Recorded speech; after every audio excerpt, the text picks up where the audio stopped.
Ketika Allah Subhanahu wa Ta'ala mencintai hambanya, maka Allah Subhanahu wa Ta'ala memanggil malaikat Jibril, kemudian mengatakan, wahai malaikat Jibril, aku mencintai fulan. Maka kemudian malaikat Jibril mendapatkan kabar itu, menyampaikan kepada para malaikat yang lain, para penduduk langit yang lain, bahwasanya Allah mencintai fulan. Maka seluruh penduduk langit itu pun mencintai fulan. Begitupun ketika para malaikat penduduk langit itu mencintai fulan ini, maka seluruh penduduk bumi merasa ridho dengannya.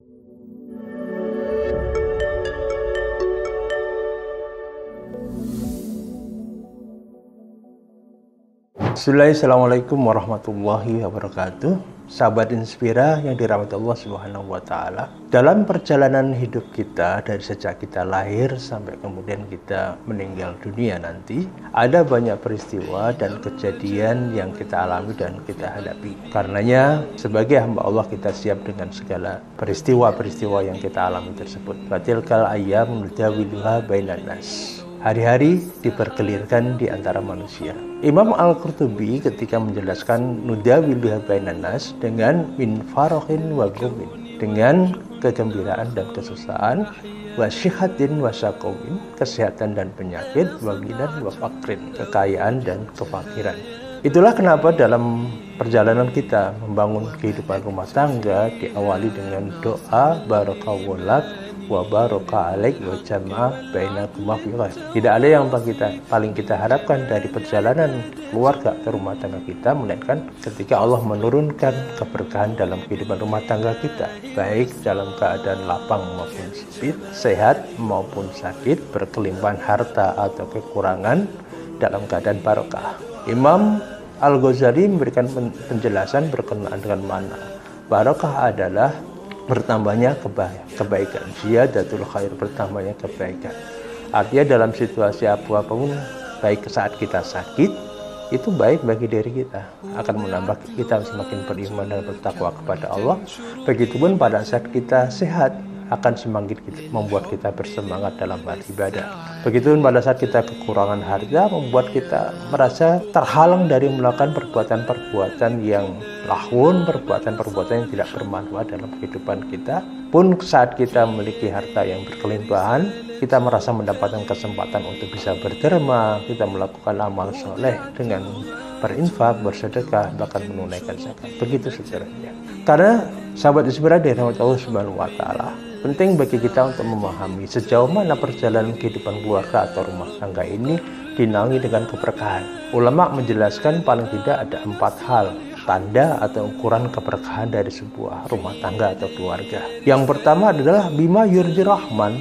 Yang pertama adalah manakala kita mendapatkan ridha Allah Subhanahu wa Ta'ala. Dalam sebuah riwayat dijelaskan ketika Allah Subhanahu wa Ta'ala mencintai hambanya, maka Allah Subhanahu wa Ta'ala memanggil malaikat Jibril, kemudian mengatakan, wahai malaikat Jibril, aku mencintai fulan. Maka kemudian malaikat Jibril mendapatkan kabar itu, menyampaikan kepada para malaikat yang lain, para penduduk langit yang lain, bahwasanya Allah mencintai fulan. Maka seluruh penduduk langit itu pun mencintai fulan. Begitupun ketika para malaikat penduduk langit itu mencintai fulan ini, maka seluruh penduduk bumi merasa ridho dengan. Maka kita bisa melihat sebuah keluarga atau rumah tangga yang dipenuhi dengan keberkahan, maka seluruh langkah-langkahnya, tutur katanya, sikap dan perilakunya, perbuatannya, itu membuat orang lain nyaman bersamanya. Suami merasa nyaman bersama istrinya, istri juga merasa nyaman dengan kehadiran sang suami. Begitupun juga anak-anak merasa nyaman ketika bersama orang tuanya. Tidak ada yang paling dirindukan dari setelah aktivitas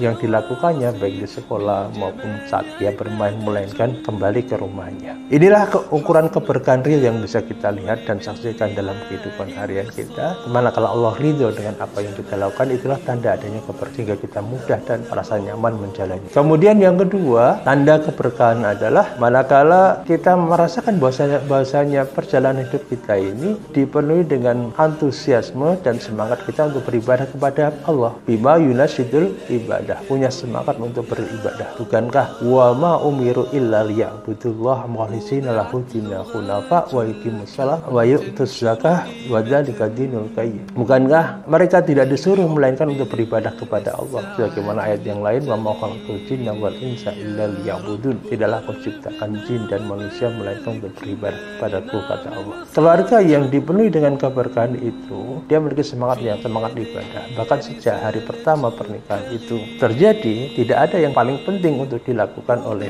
seorang laki-laki yang baru saja menghalalkan seorang wanita menjadi pasangan hidupnya, melainkan untuk menunaikan sholat 2 rakaat bersama istrinya, lalu ia mengejuk ubun-ubun istrinya, kemudian sembari mendoakan, Allahumma inni as'aluka khairaha wa khair ma jabalta ala fa'udzu bika min syarriha min syarri ma jabalta alaih. Ya Allah, aku mohon kepadamu kebaikan pada perempuan ini dan kebaikan yang ada pada diri perempuan ini. Ya Allah, aku berlindung kepadamu dari keburukan pada perempuan ini dan keburukan yang ada pada diri perempuan ini. Maka sejak saat itu, ini adalah merupakan kebiasaan awal dalam perjalanan karir dia membangun rumah tangga, dan itu juga yang akan dilakukan dalam episode-episode kehidupan rumah tangga ia selanjutnya, yaitu membiasakan untuk tradisikan sholat bersama saat di keheningan malam, di sepertiga malam suami istri ini melakukan ibadah sholat bersama ini. Dan itulah diantaranya dalam riwayat disebutkan bagaimana Allah menurunkan rahmah kepada seorang laki-laki yang membangunkan istrinya untuk beribadah sholat di keheningan malam. Begitu pun seorang istri ketika ia membangunkan suaminya untuk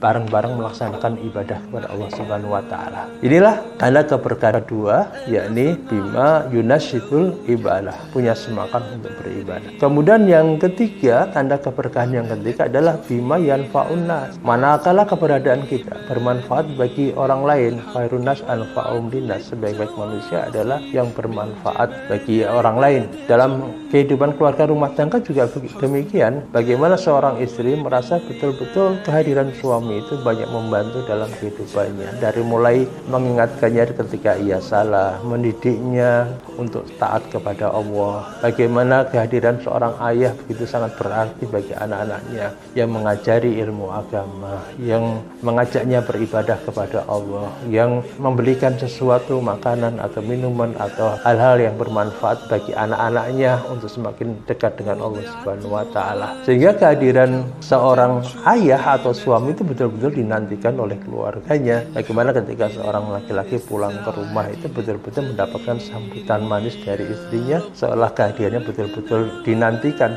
meskipun itu kejadian yang sifatnya harian mungkin terjadi, mungkin biasa pulang jam 4 sore atau jam 5 sore, tetapi setiap kali sambutan istri ketika suaminya pulang betul-betul seolah mereka berpisah sangat lama. Begitupun ketika menghantarkan suaminya untuk bepergian, sang suami mengejutkan istrinya, kemudian berdoa, Astagfirullahaladzim, aku titipkan engkau kepada Allah yang maha menjaga titipannya. Sehingga Imam At-Tabari memberikan penjelasan diantaranya makna sakinah litaskunu ilayya adalah litatmainu biya, agar engkau merasa itminan bersamanya, merasa tenang dan nyaman bersamanya. Ya, jadi betul-betul sebuah keluarga yang sakinah itu yang namanya orang tua merindukan anak-anaknya, suami merindukan istrinya, istri merindukan anaknya, adalah mereka senantiasa terikat perasaan untuk senantiasa bertemu. Begitupun ketika mereka berpisah sedang berjauhan karena satu keperluan, suami harus bekerja, anak-anak harus ke sekolah atau keperluan-keperluan yang lainnya, sehingga mereka terpaksa harus berpisah sementara, mereka juga merasa itminan, merasa nyaman, merasa tenang. Karena apa? Merasa bahwasanya keluarganya, istrinya dalam penjagaan Allah Subhanahu wa Ta'ala. Kemudian yang keempat, ukuran keberkahan sebuah keluarga adalah bima yusabitul ukhuwah, manakala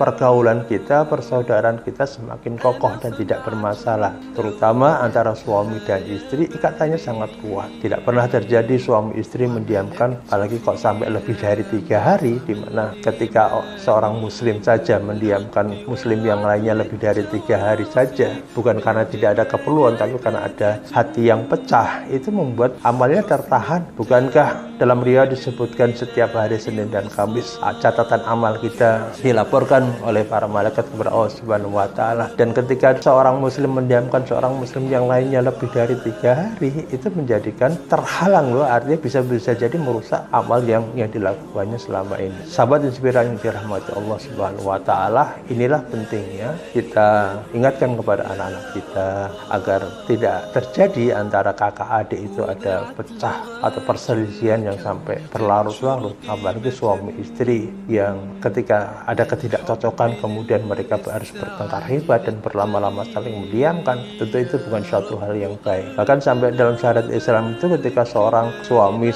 telah menjatuhkan talak kepada istrinya, itu masih ada masa kurang lebih 3 bulan yang disebut sebagai masa iddah. Itu suami mempertahankan istri di dalam rumah, bukan mengeluarkannya dari rumah, tapi di dalam rumah. Karena harapannya apa? Mereka bisa kembali menjadi suami istri, mereka bisa rujuk kembali. Apalagi tidak terjadi perceraian itu, maka tidak selayaknya misalkan suami istri ketika berselisih, mereka mendiamkannya lebih dari 3 hari. Inilah 4 tanda atau ukuran bahwa sebuah keluarga itu dinaungi dengan keberkahan. Dan sahabat Isra dirahmati Allah Subhanahu wa taala, ada satu pasal yang ditulis oleh Imam Ibnul Jauzi dalam kitab Syadil Khatir yang menurut saya menarik ya untuk bisa saya hadirkan di sini, tentang bagaimana kita penting untuk menghadirkan keberkahan dalam kehidupan keluarga atau rumah tangga kita. Di salah satu pembahasan itu beliau mengutip kurang lebih seperti secara bebas yang sampaikan.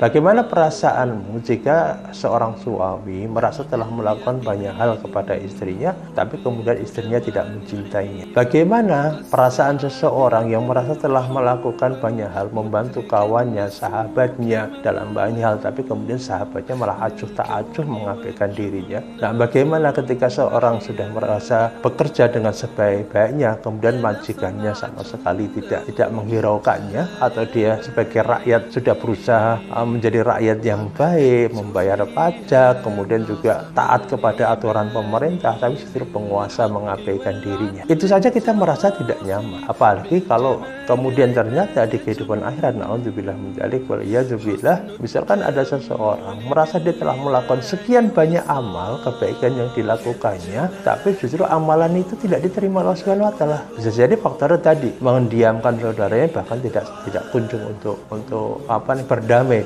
dengannya, atau kemudian dia melakukan perbuatan-perbuatan yang membuat sebagaimana digambarkan oleh Imam Hasan Al-Basri rahimahullah taala ketika mengatakan, yang membuat diriku khawatir adalah ketika catatan amalku diserahkan kepada Allah Subhanahu wa taala, termuat di dalamnya adalah dosa-dosa, sebagian dosa yang aku lakukan, kemudian Allah mengatakan aku sama sekali tidak ingin mengampuninya. Begitupun yang dikatakan oleh Imam Ibnul Jauzi, bahwasanya tidak ada senjata yang paling bisa aku andalkan melawan perasaan takut dan khawatir. Maka ketika Imam Salaf Basri juga mengatakan, al-mu'minu yajma'u fi qalbihi al-ihsan wa shafaqah. Para mukmin itu dalam dirinya terkumpul banyak kebaikan, tapi senantiasa perasaannya diliputi perasaan takut kalau ternyata dia belum dapat ridha Allah Subhanahu wa taala, takut kalau ternyata amalnya tidak diterima, takut kalau dosa-dosanya belum diampuni Allah Subhanahu wa taala. Nah, energi keberkahan itu adalah berangkat dari membangun spirit untuk perasaan takut kepada Allah Subhanahu wa taala. Tentu saja kita berharap senantiasa mohon kepada Allah Subhanahu wa taala, semoga keluarga kita semuanya senantiasa diliputi dengan keberkahan, dengan memperhatikan 4 hal tadi yang disebutkan oleh para ulama berkaitan dengan bima yurdir rahman, manakala Allah meridhoi Ar-Rahman meridhai kita, kemudian bima yunasyitul ibadah, kita memiliki semangat untuk ibadah, bima yanfa'un nas, ya kita bisa memberikan manfaat satu sama lain, bima yusabbitul ukhuwah, dan kokohnya ukhuwah. Semoga sedikit ini bermanfaat. Billahi taufiq wal hidayah. Assalamualaikum warahmatullahi wabarakatuh.